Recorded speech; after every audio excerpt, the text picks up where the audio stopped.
Okay, so now we're going to practice substituting variables for numbers. So number 1 says 4 plus x equals 12. Substitute at 8 for x, okay? So I'm going to rewrite this equation exactly how it is written. 4 plus, I'm substituting 8 for x, so I can write 8 instead of x. So there's my arrow. Does that equal 12? I know 4 plus 8 is 12, and 12 equals 12.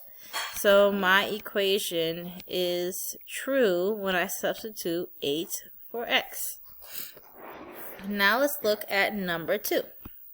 It has 3g is greater than 15. Substitute 4.5 for g. So I can rewrite it as 3 times, well, let me use the other color. I can rewrite it as 3 times, instead of g, I'm going to write 4.5.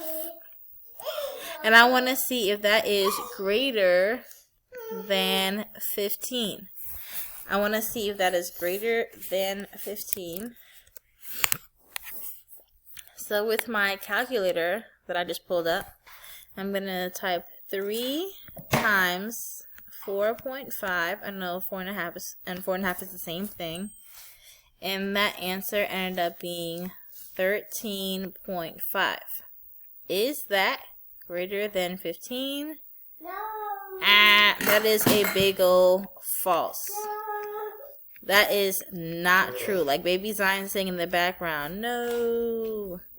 So then the third question says, f over 4, is that less than 2? So once again, I'm going to rewrite it and have, instead of f over 4, I'm going to write that as 8 over 4 because I'm substituting 8 for f. Is that less than 2? Well, let's see. 8 divided by 4 is 2. So is 2 less than 2? Once again, that is a big old false. Y'all heard Baby Zion giving y'all the answers. Over here saying no. So that is another false. So on the next slide, you're going to be doing Nearpod questions just like this. Go ahead and substitute the number for the variable, or the variable for the number, and solve whether it is true or false.